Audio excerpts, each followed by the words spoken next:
जय हिंद दोस्तों। प्रोबेबिलिटी की क्लास नंबर 4 में आप सभी का स्वागत है।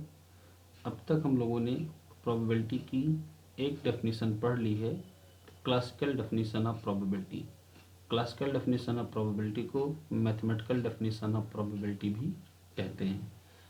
क्लासिकल डेफिनेशन ऑफ प्रोबेबिलिटी में हम लोगों ने पढ़ा कि किसी इवेंट ए की प्रोबेबिलिटी को हम इस तरह से कैलकुलेट कर सकते हैं जहाँ पर m is the favorable number of cases and n is the total number of cases। लेकिन इस डेफिनेशन की कुछ कंडीशंस थी। इवेंट्स इक्वली लाइकली होनी चाहिए और म्यूचुअली इंडिपेंडेंट होनी चाहिए और n लार्ज नहीं होना चाहिए। अंडर द सेम कंडीशन अगर n लार्ज होता है तो उस केस में प्रोबेबिलिटी 0 की तरफ टेंड होने लगती है। इसलिए हम लोग इस डेफिनेशन को n लार्ज होने के केस में अप्लाई नहीं कर पाते हैं। तो इस समस्या से बचने के लिए प्रोबेबिलिटी की दूसरी डेफिनेशन हम लोगों ने पढ़ी, statistical definition of probability. Statistical definition of probability में किसी इवेंट ए की प्रोबेबिलिटी को हम इस तरह से सॉल्व करेंगे, यानी n लार्ज था इसलिए हमने लिमिटिंग केस अप्लाई कर दिया n टेंडिंग टू इन्फिनिटी, और लिमिटिंग केस में हम फंक्शंस को सॉल्व कर सकते हैं। n is the total number of cases हैं and m is the favourable number of cases हैं। इस डेफिनेशन में पूरी की पूरी डेफिनेशन क्लासिकल वाली ही यूज़ की गई है, बस सिवाय इस लिमिट के। लेकिन अब इस n को लार्ज करने का भी हमें कोई बहुत ज़्यादा बेनिफिट नहीं मिलने वाला है, क्योंकि अंडर द सेम कंडीशन अगर हम इवेंट्स को बार बार रिपीट करते हैं तो उसका आउटपुट कुछ नहीं है। जैसे कि कॉइन को हम 100 बार टॉस करें, 1000 बार टॉस करें या 10,000 टाइम टॉस करें, अल्टीमेटली हम क्या जानना चाह रहे हैं कि probability of getting head is 1/2 और नॉट। हेड के आने की प्रोबेबिलिटी 1/2 है या नहीं। तो इसकी भी ये डिमेरिट है कि टोटल नंबर ऑफ ट्रायल बहुत ज़्यादा होते हैं, इसलिए हम स्टैटिस्टिकल डेफिनेशन ऑफ प्रोबेबिलिटी को भी यूज़ नहीं करते हैं ज़्यादा। तो अब जब दो डेफिनेशन ऑफ प्रोबेबिलिटीज़ हमने पढ़ ली, तो उन केसेस में जब इवेंट्स इक्वली लाइकली नहीं हैं तो हम प्रोबेबिलिटी को कैसे कैलकुलेट करेंगे।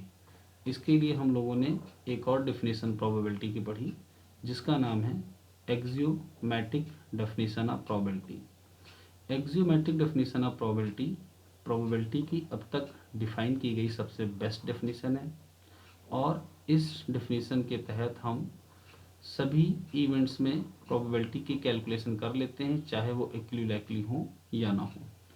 तो इस डेफिनेशन में हमको 3 एक्सियम्स पढ़ने हैं।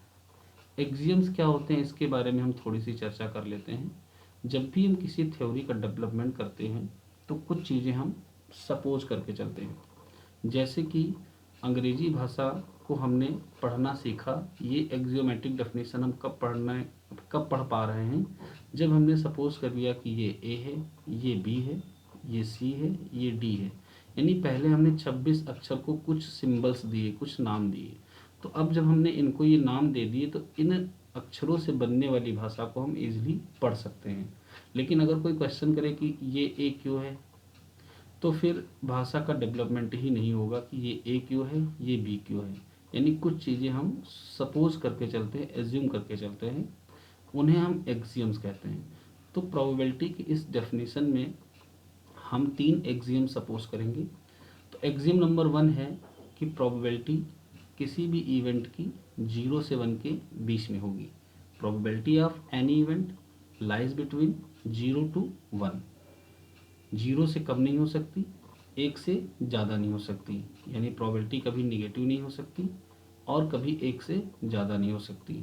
और आप लोग प्रोबेबिलिटी के क्वेश्चंस करते समय ये ध्यान रखेंगे कि कभी भी अगर आपके क्वेश्चन में आंसर 1 से ज़्यादा आए तो आप खुद ही समझ जाना कि आपने गलत सॉल्व किया है। अच्छा, सेकेंड एग्जाम क्या है हमारा? सेकेंड एग्जाम है probability of sure event is always 1। Sure event is always 1 को हम एक तरह से और भी लिख सकते हैं कि नल इवेंट की प्रोबेबिलिटी 0 होती है। अब ये श्योर इवेंट और नल इवेंट हम आपको इवेंट्स के केस में बता चुके हैं। श्योर इवेंट का मतलब जिसका होना निश्चित हो, नल इवेंट का मतलब जिसका होना अनिश्चित हो, कभी भी ना हो। असंभव हो, नेवर बी हैपन। तो श्योर इवेंट के एग्जांपल में हम ले सकते हैं कि हमने एक डाइस थ्रो किया और हमने एक इवेंट बनाई ई, और हमने इस इवेंट ई में कहा कि 1 से लेकर 6 तक के कोई भी नंबर आ जाएं। तो जाहिर सी बात है, डाइस में 1 से लेकर 6 तक ही कोई नंबर आ सकता है और यही एक इवेंट है, तो इसका होना निश्चित है। यानी कि डाइस में अगर हम sample space means all possible outcomes of a dice की प्रोबेबिलिटी कैलकुलेट करें तो ये हमेशा 1 आएगी।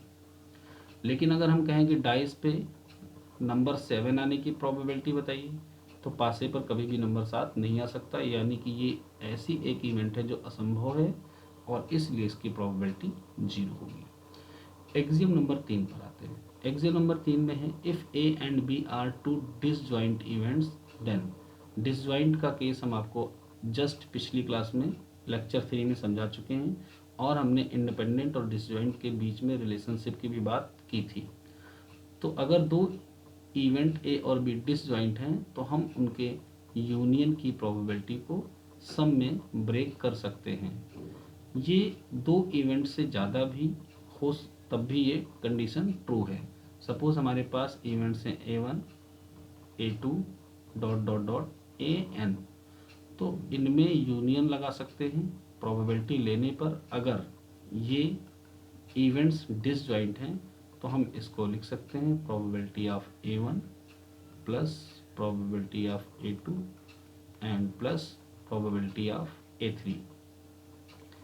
This is the best definition of probability yet define. ये प्रोबेबिलिटी की अब तक की बताई हुई सबसे अच्छी डेफिनेशन है।